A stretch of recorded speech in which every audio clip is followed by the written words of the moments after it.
Good evening, ladies and gentlemen. I just thinking what Graham said, he saved those boys from jail. He must have been a better club than Northcote, because the guys I was just playing with, some of them ended up in jail. No one saved them. My name's John Watson, everyone. I just thought I'd start off by telling you a little bit, seeing as this is a sports forum, about my own involvement with sport. On the North Shore, I've spent pretty much all of my life on the North Shore. Played a number of codes, premier codes in cricket and rugby league, even gave Aussie rules a shot. The height of my illustrious career, I was captain of Northcote Tigers and Hibiscus Coast cricket. So I've got a little bit of an insight into the sporting scene. I was a secondary school teacher, normally a secondary school teacher. This is a little bit of an aberration.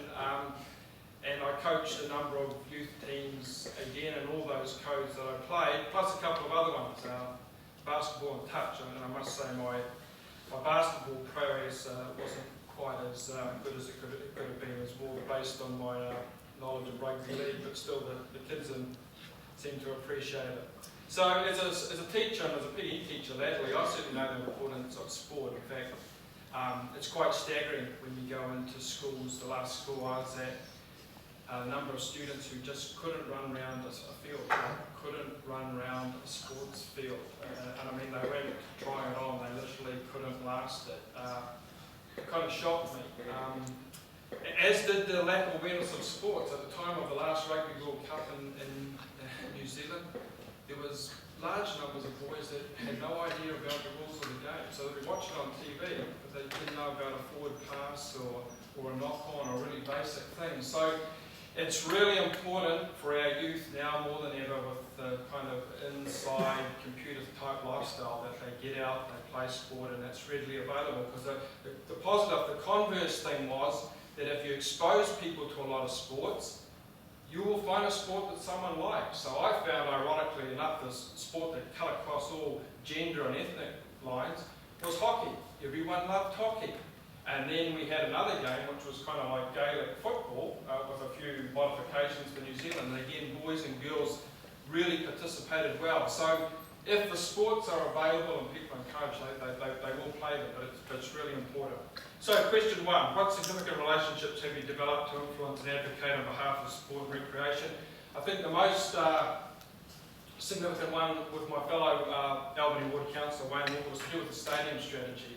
At the start of this term of council, where the RFA had this nonsensical notion that went against what the codes wanted and what the public wanted, to virtually destroy Mount Smart Stadium, put a bulldozer through it and turn it into a speedway track, make a cricket oval at Western Springs when Auckland Cricket didn't want that, and New Zealand Cricket did want it because they were getting a free stadium, they weren't going to have to pay a cent, and move Speedway out after 85 years. Now we had to battle really hard and work really closely with Auckland Cricket, with the New Zealand Warriors and with Speedway to turn that around. And even if I say so myself, we were the two councillors that really led that. Everyone else had just accepted it. Even though it dealt with tens of millions of dollars, everyone else just rolled over.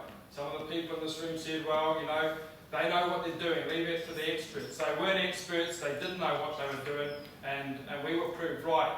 But the key to that stadium strategy was working with the codes themselves, the people who knew.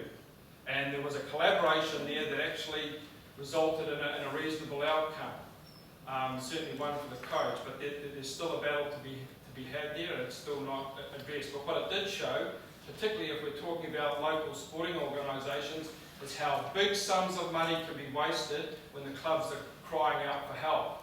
And that was a case in point, where that bill could easily run up to anything, you know, north of $100 million, when we have substandard sport fields and facilities across Auckland. That's just not right. We haven't got that sort of money now, the council. The Iron Curtain came down about 18 months ago as far as sport facilities and social facilities go. We can't afford to waste money.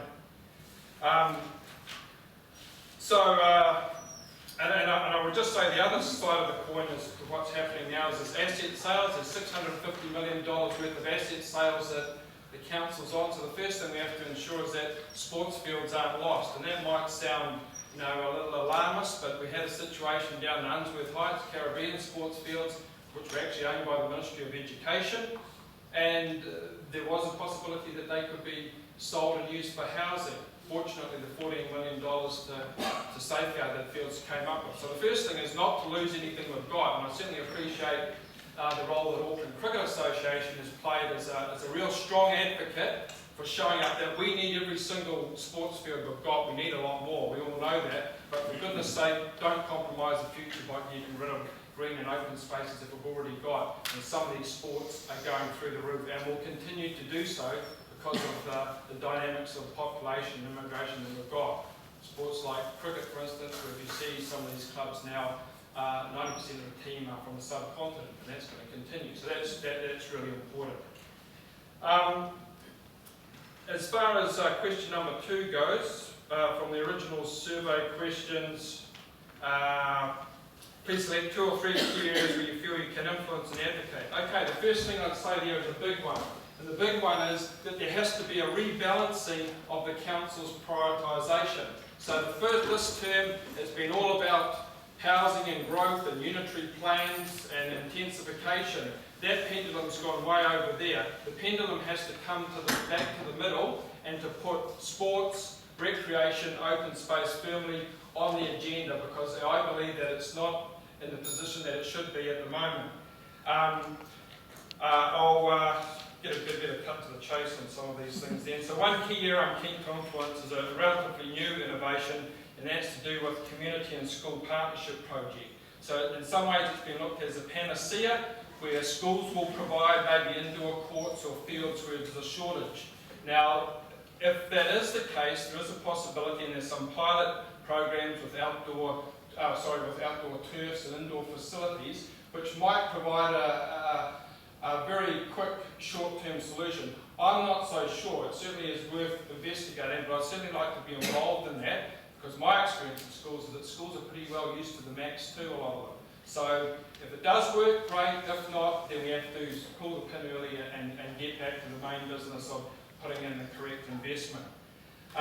So I would just say, in concluding, then, is really that the key issue for me is for all of us to continue to collaborate, because that's certainly worked in the stadium strategy, and I think it can work in the SNCS Council, where sport, recreation is brought from there back into the middle at least. Thank you very much.